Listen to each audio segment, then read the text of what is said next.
Income tax return यानी ITR भरने की तारीख नजदीक आ रही है। ऐसे में टैक्स पेयर्स को अपनी सभी सोर्स से होने वाली इनकम की जानकारी देना अनिवार्य है।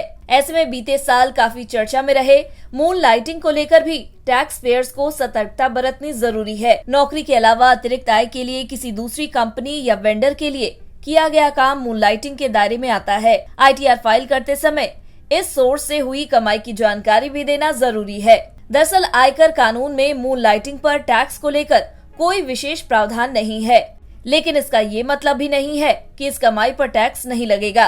अतिरिक्त आय पर टैक्स तय करने से पहले उस इनकम के सोर्स को देखा जाता है, यानी देखा जाता है कि ये आय सैलरी इनकम है, प्रोफेशनल फीस है या बिजनेस इनकम है। इन अलग अलग कैटेगरीज में आय के आने के हिसाब से टैक्स लगेगा, जिसमें अगर मून लाइटिंग से कमाई सैलरी के रूप में मिलती है तो रिटर्न में इसे मुख्य कंपनी की सैलरी के साथ सैलरी हेड में दिखाना होगा।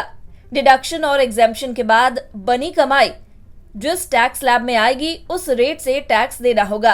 अगर कमाई फ्रीलांस वर्क या प्रोफेशनल फीस के रूप में होती है तो ये बिजनेस या प्रोफेशन से आय के दायरे में आएगी। इस पर बिजनेस से हुई कमाई की तरह टैक्स लगेगा।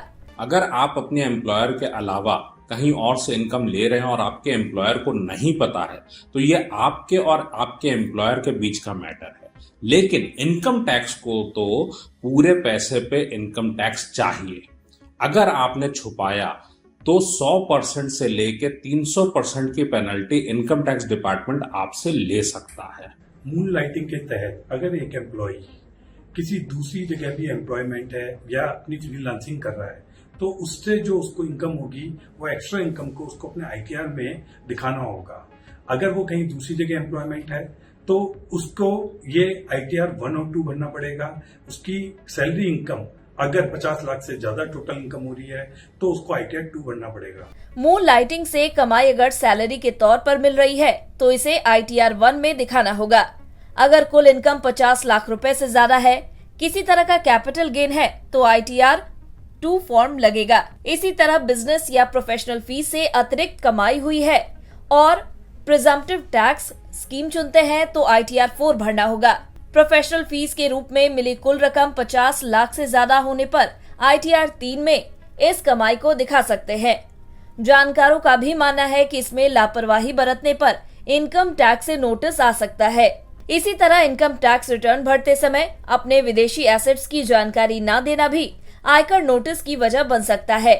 इसमें विदेशी होल्डिंग्स कंपनी के ESOPs भी शामिल है। इसके साथ ही आईटीआर फाइलिंग के दौरान AIS के साथ इसका मिलान जरूर कर ले, जिससे आयकर रिटर्न दाखिल करने में किसी भी तरह की गड़बड़ी की आशंका को खारिज किया जा सके।